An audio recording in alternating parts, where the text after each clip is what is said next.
Se você acha, às vezes, que a sua vida não tá indo muito na direção certa, se você se sente meio perdido, se às vezes você tem alguns problemas muito fortes, não sabe como é que se livra desses problemas, e principalmente se você quer ser feliz, sem medicamentos, sem imposições da sociedade, pelo jeito esse livro aqui vai te ajudar um pouco, e por isso eu quero fazer a resenha dele.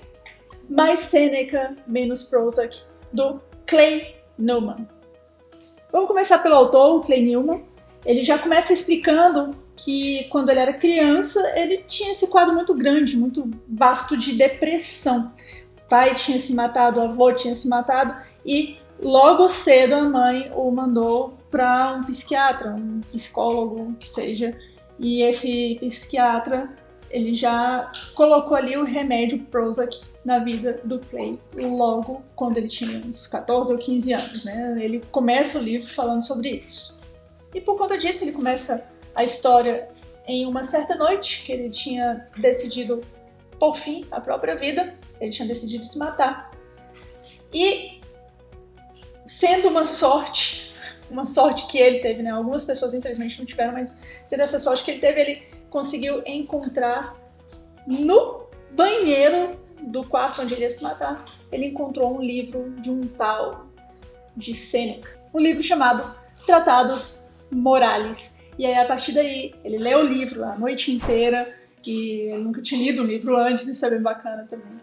E ele lê esse livro durante a noite inteira e descobre uma filosofia que falava muito mais com ele do que os remédios, do que os antidepressivos que só tiravam por um tempo a dor, mas não curavam. Daí vem o nome do livro, que eu achei incrível o nome, né? Mais Sêneca, menos Prozac. Sêneca retratando aí o estoicismo, a filosofia, como um estilo de cura, e o Prozac retratando aí o que não tinha funcionado para ele, que era a química por si só. Se você colocar no Google, ó, Prozac é indicado para o tratamento da depressão associada ou não à ansiedade. Uma parte legal logo do início do livro é quando ele fala assim: foi então, quando eu reconheci Sêneca, quando eu reconheci a filosofia, que eu entendi o provérbio dos índios Sioux. Eu não sei se é Sioux, se fala Sioux, mas o provérbio em si é bem legal. Religião é para quem tem medo do inferno e espiritualidade é para quem já esteve lá.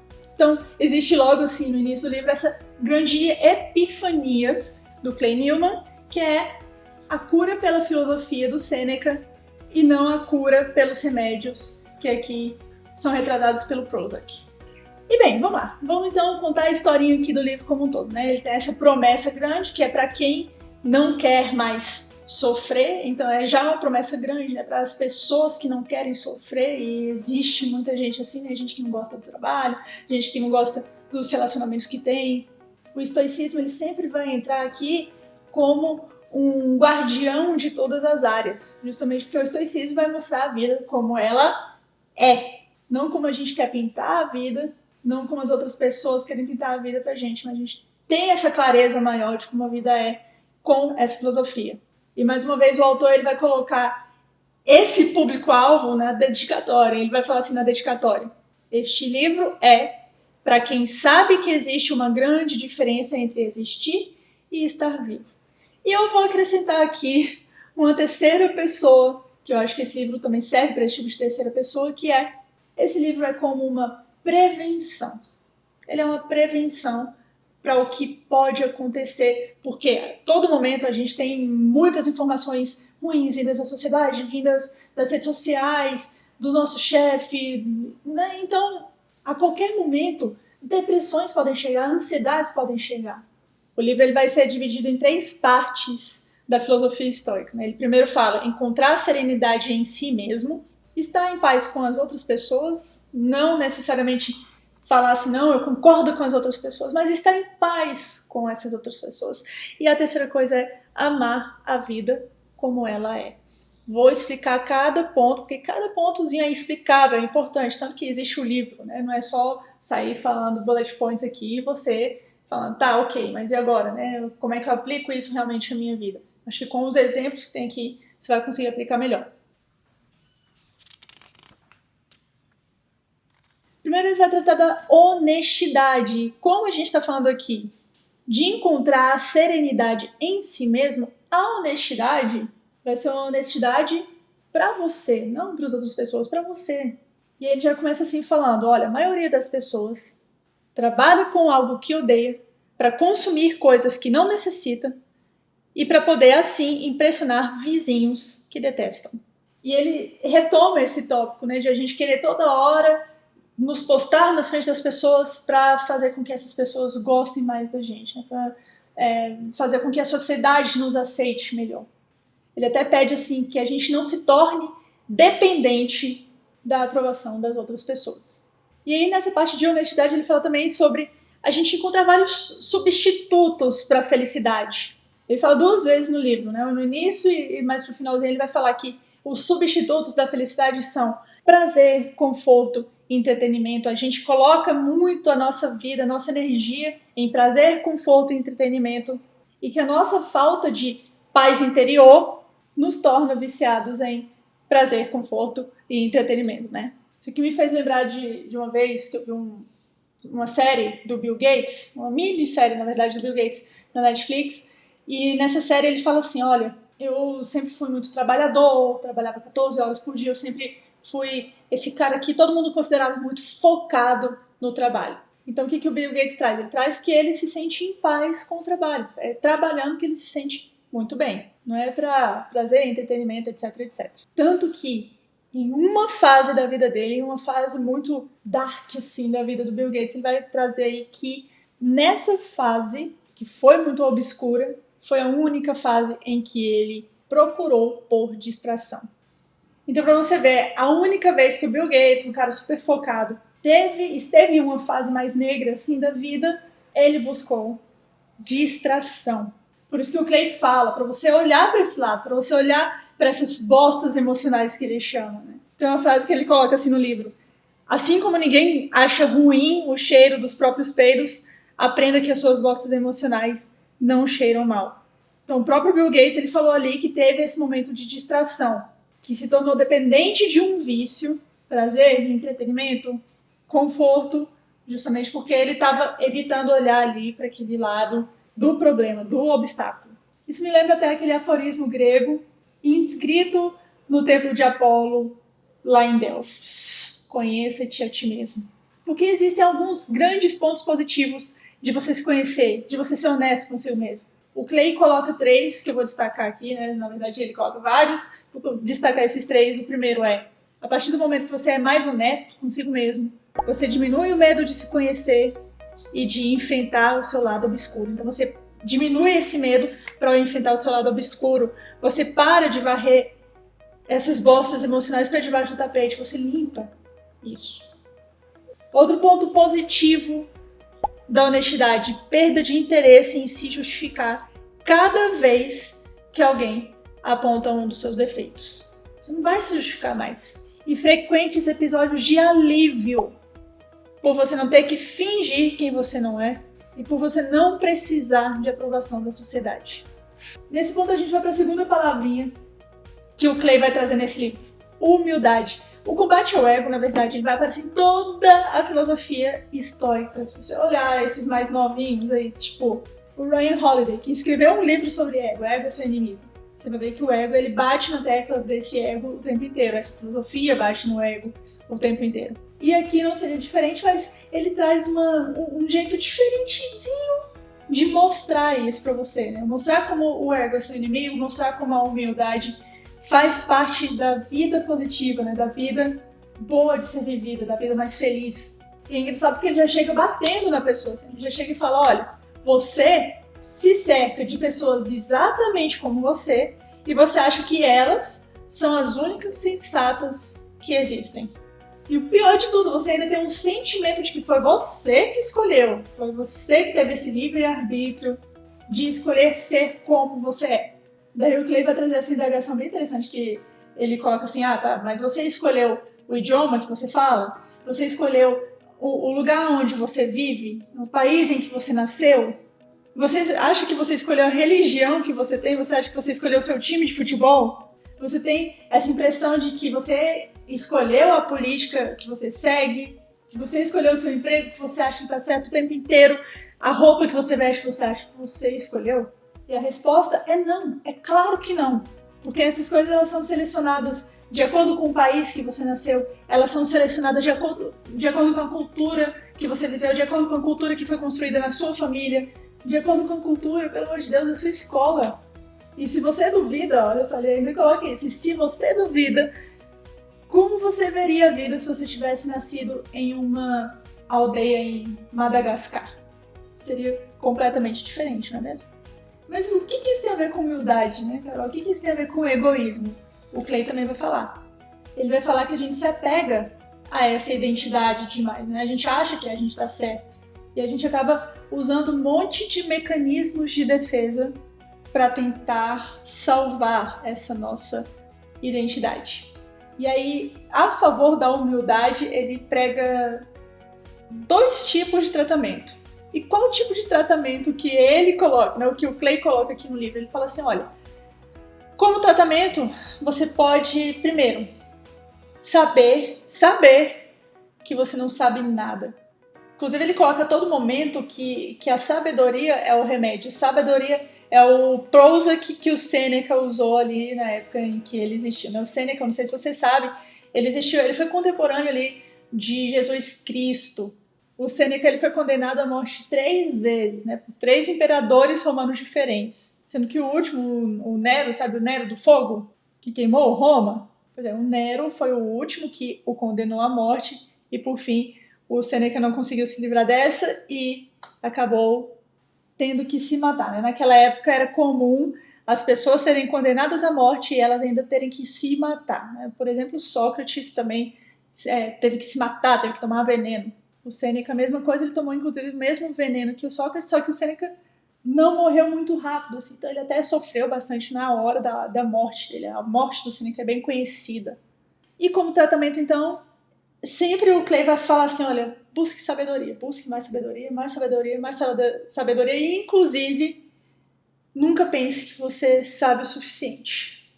Tem, inclusive, um conceito muito legal de lifelong learning.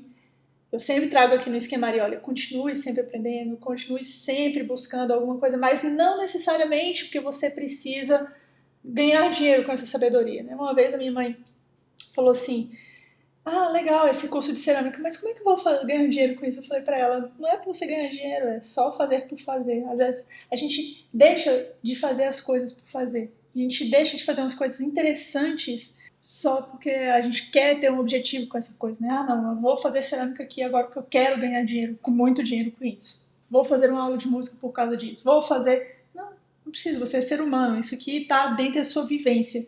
Você ganha dinheiro ao assistir televisão? Não, do mesmo jeito, você não precisa... Não necessariamente, algumas pessoas ganham dinheiro vendo televisão.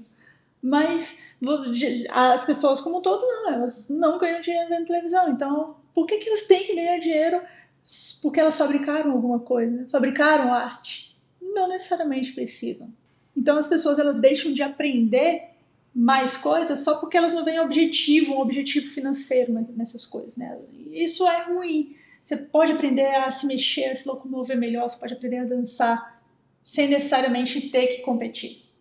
Então aí o Clay vai dizer, reconheça que você não sabe nada.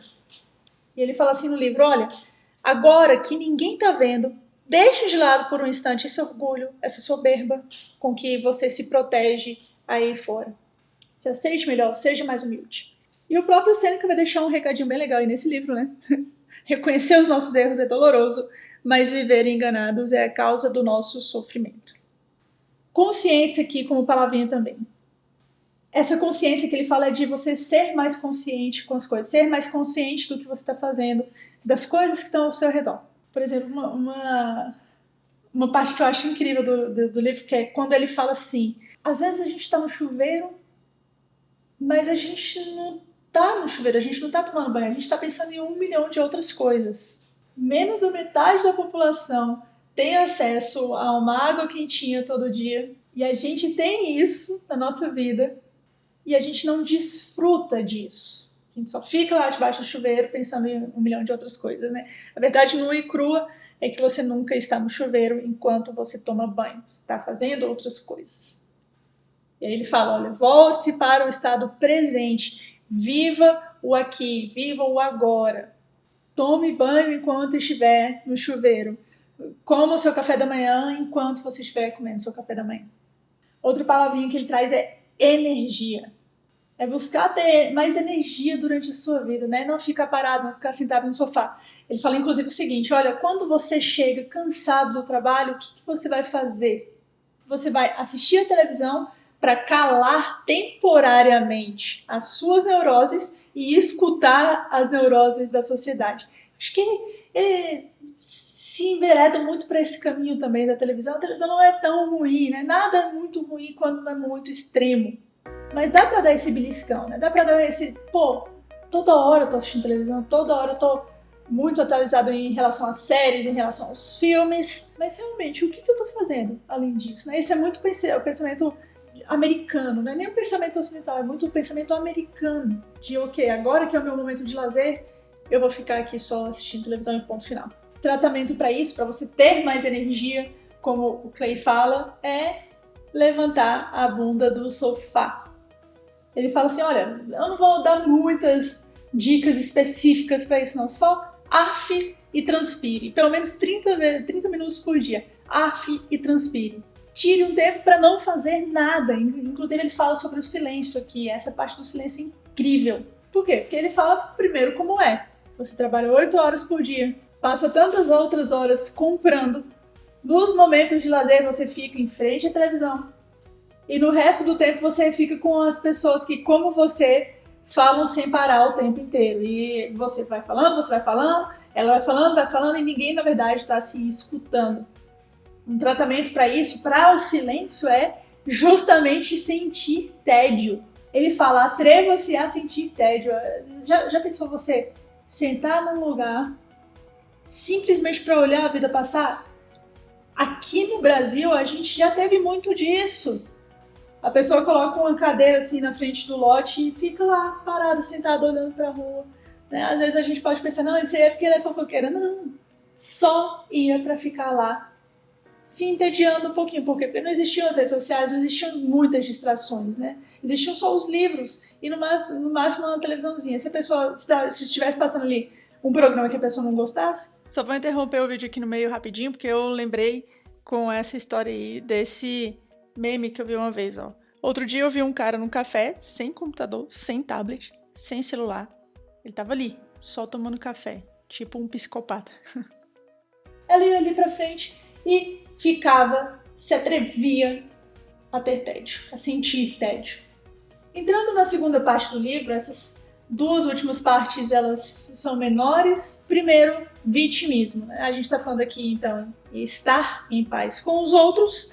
E o Clay já chega, mais uma vez, dando porrada, falando assim, olha, se você tá com algum problema com alguém, o problema é seu, não é da outra pessoa. Se você tá com problema com a ação da outra pessoa, o problema é seu, não é dela. Você tem que ver isso dentro de si mesmo. E com isso ele começa a história do vitimismo, apresentando a história de uma mãe, especificamente da sua mãe. Você tá correndo e de repente você bate uma mesa. Pá! Desde a infância você já vai pegar esse tipo de vitimismo. O que a sua mãe faz? Corre, te pega no colo e fala, oh, meu filho, tadinho de você, mesa malvada, e bate na mesa. Você culpa a mesa, um objeto sem livre-arbítrio, pela sua dor. E o mesmo acontece na sua vida. Às vezes você está estressado na sua vida adulta, né? Você traz isso da sua infância e leva para a vida adulta. Isso é o que ele chama de paternalismo. Paternalismo social, levar para a sua vida adulta que você não aprendeu direito na infância. É o caso, por exemplo, de quando você está estressado com alguma outra coisa que não tem nada a ver com o seu casamento, está estressado com alguma outra coisa que não tem nada a ver com o seu trabalho, mas você responsabiliza o seu casamento, você responsabiliza o seu trabalho por isso que está acontecendo. Então o que é isso? É vitimismo, é falta de responsabilidade de uma pessoa que cresceu e que, venhamos e convenhamos, tá na hora parar de projetar essas postas emocionais nas outras pessoas, como o próprio Clay Newman fala também. E na terceira parte do livro, a parte que ele vai tratar muito da filosofia, do estoicismo em si, ele vai falar que é para você amar a vida como ela é. é mais um preceito clássico do estoicismo, amar as coisas como elas são. Amor fati, amor ao fato, olhar para a coisa como ela é e não como a gente pensa que ela é ou como as outras pessoas falam que ela é. E aqui o Clay ele vai abrir o capítulo falando, olha, o seguinte, agora eu acho que 99% das pessoas, 95% das pessoas, não sei, vão fechar esse livro. Por que ele diz? Porque ele fala que não existe injustiça. Injustiça, isso aí não existe. O mundo é perfeito do jeito que ele é. Mas ele não nega, ele fala que existe essa doença espiritual na humanidade, mas que isso não é bom nem é ruim. Você não pode falar, isso é bom, isso é ruim. Isso é necessário. Mas fala necessário? Necessário para quê? Para que haja a mudança. Isso é necessário para que haja a mudança. Mudança não acontece porque existe bondade, mas sim porque existe necessidade. E especialmente você tem que aprender a ser feliz com as coisas como elas são. Porque senão você vai colocar a sua vida em um loop infinito só problematizando, problematizando, problematizando e esquecendo, como diria um velho amigo bom Dumbledore, de viver. Tanto que o Clay ele vai falar assim, o que você ganha, que resultados você obtém ao lutar contra a injustiça? Sofrimento e conflito, não é mesmo? E é nesse momento que ele vai trazer o conceito de equanimidade, que é não ficar indignado, mas também não ser indiferente.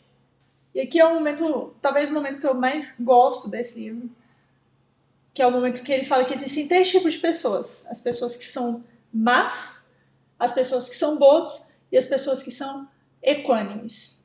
Ele fala o seguinte, ó, as pessoas que são más são aquelas que são más, elas destroem o meio ambiente porque elas querem, porque elas podem, elas fazem mal, as outras pessoas matam, roubam, etc, etc, etc. Essas são as pessoas más. As pessoas boas provavelmente somos eu ou você. Eu me considero uma pessoa boa, eu quero que as coisas melhorem. E aí vem o terceiro tipo, que são as pessoas equânimes. E aí o Clay coloca o seguinte, ó, que a grande diferença é que os maus não sabem que não sabem, os bons acham que sabem e os equânimes sabem que sabem. Por isso, os equânimes são os únicos que não sofrem mais ao interagir com a realidade. O que ele diz então? Os maus sofrem ao interagir com essa realidade, porque afinal de contas eles é que são os marginalizados da sociedade, ou às vezes eles não são marginalizados, eles escondem essa maldade no interior e mostram para a sociedade coisa que eles não são. Os bons sofrem porque eles veem toda essa injustiça acontecendo, e os únicos que não sofrem são os equânimes, porque conseguem visualizar mais essa verdade. Essa verdade de que uma pessoa sozinha não consegue mudar o mundo, né? Eu sozinho não vou conseguir mudar o mundo. Eu posso ajudar, eu posso ser o exemplo que o mundo precisa, mas eu não posso sozinha tentar carregar o mundo nas costas. E é positivo você ser equânime, porque aí você tem maior habilidade para ver os infinitos matizes de cinza existentes entre aquilo que alguns veem como branco e outros percebem como preto. Não é nem branco nem preto, né? Existem vários tons de cinza aí no meio dessa coisa toda. Então sempre olhe para o contexto, sempre olhe para as coisas como elas realmente são. E o Sêneca vai falar que tudo acontece e é perfeito porque está em seu processo para a perfeição. Uma palavrinha rápida pela qual eu quero passar aqui é a palavrinha valorizar que ele coloca no livro, né? Agradecer. Ele fala assim, olha, a gente não leva um segundo para reclamar da internet que cai, mas a gente esquece os momentos legais ali em que a internet está funcionando do jeito legal. E daí ele coloca aí o agradecimento como essa terceira parte do livro, que é amar a vida como ela é. Ainda sobre amar a vida como ela é, vamos falar de confiança. Nós somos obcecados, de acordo com o autor, por segurança. E aí vem mais um conceitinho do estoicismo, que é o memento mori. Lembre-se de que você vai morrer. Ou memento mori, eu não sei, né? Eu falo português, enfim. Memento mori, que seja. É um dos conceitos mais essenciais do estoicismo como filosofia de vida. Justamente porque você tem que lembrar que as coisas passam, as coisas mudam. Elas têm esse choque de realidade de vez em quando que a gente não espera. Lei muda, lei que a gente não esperava que mudasse, mudou. Governos mudam, a forma como as pessoas em geral, né, a multidão pensa, muda também. Eu ia falar, né, pare de inventar perigos para justificar os seus erros, né, pare com essas neuroses da sociedade. Muito legal. Por quê? Porque a busca por uma segurança externa é por si só já uma batalha perdida. E por fim, a gente já deu uma pincelada aí nisso, eu quero só retomar, porque é importante, ele fala de alguns detalhes específicos no livro. Você não vai mudar o mundo sozinho. Ele fala assim que até se os seus conceitos sobre o mundo são resultado de uma alucinação coletiva, se até isso, né, são coisas inventadas pela sociedade, pelo mundo em que você vive, pelo país em que você nasceu, pela língua que você fala, pela sua religião, como é que você acha que você vai mudar o mundo? E ele coloca, olha só, por isso você se ocupa com todos os assuntos, menos os seus. Em nome da humanidade, por favor, pare de encher o saco. Durante 3 meses, aceite e ame a realidade como ela é, aceitando-se e amando-se incondicionalmente. Mas disfarce, não conte a ninguém. As pessoas elas vão se perturbar se elas ouvirem uma blasfêmia como essas. E na medida do possível, corte esse cordão umbilical com a sociedade, emancipe-se do sistema dentro do sistema. Essa parte é incrível no livro, né? Pô, você pode se emancipar do sistema dentro do sistema, você pode ser mais livre, ser mais feliz, sem aceitar as coisas ruins que acontecem, mas também sem sofrer com essas coisas ruins que acontecem. E aí, para finalizar, eu vou pegar 3 pontinhos que ele coloca no finalzinho do livro também. Ele fala, pare de ler notícias, desligue-se da Matrix, esteja onde estiver, dê o melhor de si. E é com essa parte que a gente sai um pouco do livro, um pouco do pensamento do Clay, e aí eu vou me voltar aqui para você. Olha, dê o melhor de si é um tipo de filosofia que existe também em outros cantos do mundo, não só no estoicismo. Inclusive eu li nos 4 compromissos, que não tem nada a ver com o estoicismo por si só. Provavelmente em algum momento eu também vou trazer esse livro, os 4 compromissos, aqui para o canal. E uma coisa que eu gosto de falar bastante para cada um de vocês é, você pode pegar essas partes dos livros de filosofia, de estoicismo, ou de qualquer outro tipo de livro, como ferramentas, como coisinhas que você pode usar em cada canto, em cada pedaço da sua vida, né? Você não precisa o tempo inteiro aplicar porque um cara que escreve muito bem uma vez te diz que você tem que fazer isso. Aliás, uma das coisas do estoicismo é quebrar regras também, não ter esse tanto de regra cercando a nossa vida o tempo inteiro. É justamente você quebrar as regras com a sociedade. Então, por que você não quebra também com um livro, com um pensamento? Porém, as ferramentas como um todo de um livro como esse aqui, né, como Mais Sêneca e Menos Prosa, e outros livros de filosofia, vão te ajudar a ter uma vida mais serena, a ter uma vida mais tranquila, a ter uma vida mais feliz. É por isso que eu trouxe esse livro especificamente aqui hoje. Outros livros a respeito, aqui eu vou sempre, ao final de algum vídeo, indicar outros livros a respeito que eu já tenho lido, né? Não adianta eu querer falar para você, dê uma lida nesse livro aqui que eu nunca vi na minha vida, né? Eu só ouvi falar. Não vou fazer isso aqui no canal. Então eu já li O Obstáculo é o Caminho, indico bastante. Vou falar sobre ele aqui futuramente. Epíteto, a Arte de Viver. Esse é o livro da Sharon Lebel, alguma coisa assim. Aprendendo a Viver, de Sêneca, né, que é o cara que inspirou o Clay Newman. Esse livro aqui, o Aprendendo a Viver, é outro livro, só que do Sêneca mesmo. São cartas que ele manda. Sêneca, esse pessoal todo não escrevia livros especificamente, mas às vezes eles produziam conteúdo, por exemplo, nesse caso do Sêneca, como cartas, como Meditações do Marco Aurélio, que ele escreveu um diário para ele mesmo, Marco Aurélio, que era um imperador romano. Também outro livro que eu já li, Meditações do Marco Aurélio, faz parte dessa listinha aí extensiva de livros sobre estoicismo. Espero que você tenha gostado, espero que isso aqui tenha acrescentado alguma coisa à sua vida. E por fim eu quero deixar uma última frasezinha do Sêneca, que vai dizer tudo o que a gente viu no livro, que é: quando nós comemos mal, os remédios não funcionam, mas quando comemos bem, os remédios não são necessários. Eu especificamente nunca precisei, ainda bem, de remédios para tratar das minhas bostas emocionais, assim, por assim dizer. Portanto, eu uso um livro como esse aqui como precaução e espero que positivamente ele possa influenciar em alguma coisa da sua vida também. A gente se vê aqui no canal. É legal que você se inscreva justamente porque aí você pode sempre se lembrar de que existem esses resumos de livros aqui no Esquemaria. A gente se vê nesse canal mais pra frente. Até lá, um beijo e tchauzinho.